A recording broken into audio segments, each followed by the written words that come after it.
السلام عليكم مشاهدين، كي دايرين؟ لاباس عليكم؟ كنتمنى تكونوا بخير وعلى خير وبصحه جيده. اليوم ان شاء الله غادي نحضر واحد الطاجين بالكفته ديال لادند. وعندي هنا الكفته ديال لادند، عندي قزبر معدنوس، شويه تحميره، شويه الحرقوم، عبره مطحون، شويه ديال سكنجبير والملحه، شويه البزر، وغادي ندير معاها واحد نص بطاطا مسلوقه كتخليها هاد الكفته ديال لادند رطبه. نفس المقادير غادي نديرهم في الطاجين ديال نفس العطريه.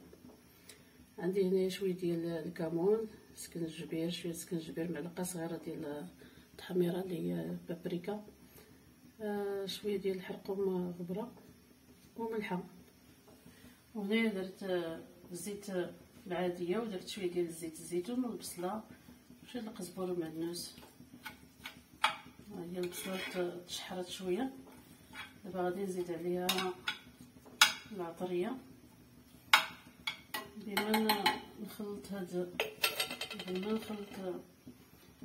الكفته ديال لادند،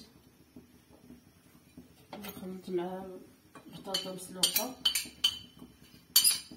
غنطحنها، القزبر والمعدنوس والعطريه، ونرجع معكم. ها هي بطاطا حكيتها، يلا خلطت مع واحد شويه، غير هادي بغيت نوريكم كيفاش تكون. حكيتها في الحكاكه رقيقه، غادي نخلط كلشي دابا.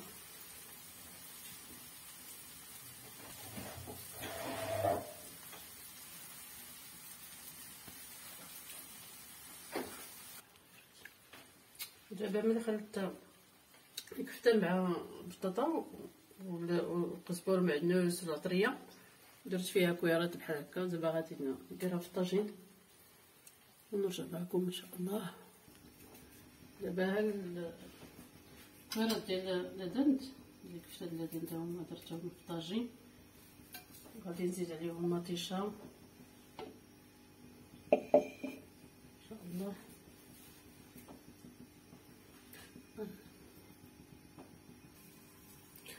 وعندي هذه هاد الصلصه ديال المطيشه كتجي على هذا الشكل هذا. غادي ندير ليها شويه من الفوق، شويه بلا ما نكثروهاش.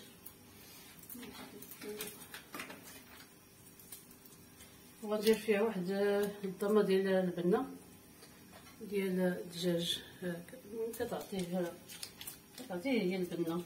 ما بغا يديرها بلاش ما يديرهاش، هي اختياريه. غنديرها انا مع الصلصه ديال المطيشه. خصني نزيد مازال شويه الصلصه، هادي جاتني قليله، هادي كتلذذ الصلصه ديال المطيشه. ونخلط كلشي مزيان على هذا الشكل.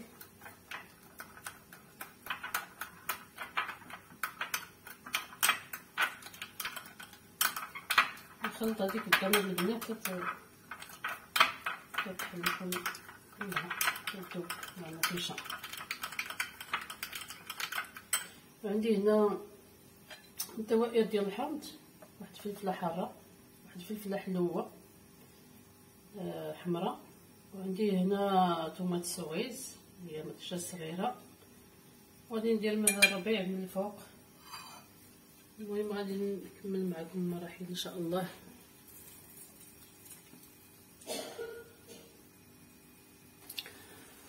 وهذا الطاجين كيبقبق، زدت ليه الماء هو كيطيب، كيجي الطاجين زوين لذيذ. هو طاجين اقتصادي وسهل في التحضير، دغيا كيطيب. ملي كيكون زبن ندير هذا دغيا كيطيب. الصوص ديال الطوماط المطيشه كنديرها ليه من الفوق هكا.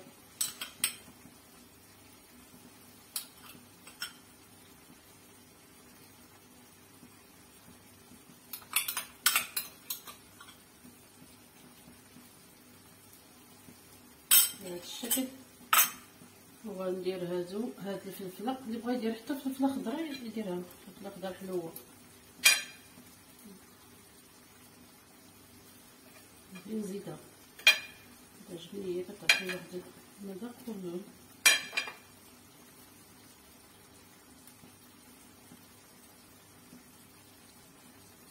بهذا الشكل هذا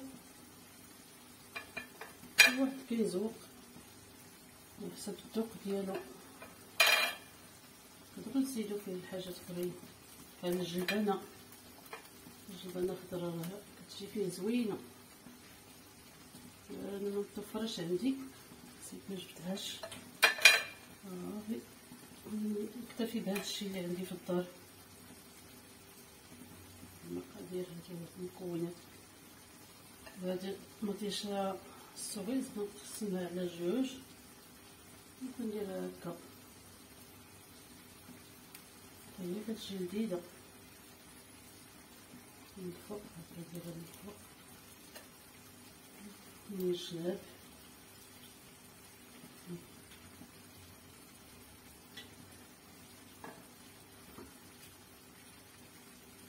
نديرو مطيشه السوغيز كتجي تعطي واحد البنه زوينه طاجين.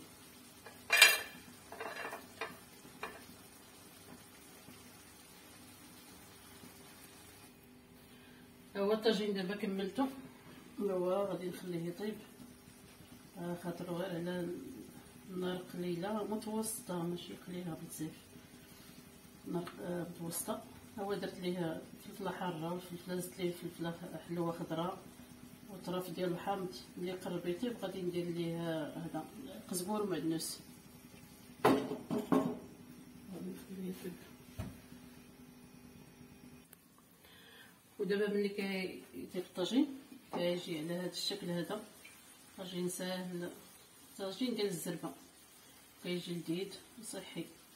يبغى يدير معاه الخضر اخرى، انواع اخرى من الخضر غادي يديرهم. تقدروا تفرشوا ليها خيز من تحت، خيز مقطع هو رقاق اللي ما زربانش، الجبنه من الفوق.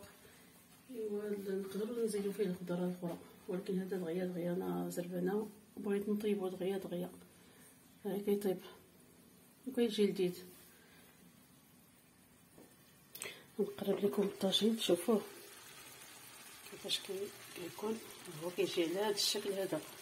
كنتمنى يعجبكم، وإلا عجبكم شاركوا معايا في القناه وفعلوا الجرس وديروا لي لايك. وبالسلامة عليكم حتى مرة أخرى إن شاء الله في الفيديو الجاي إن شاء الله.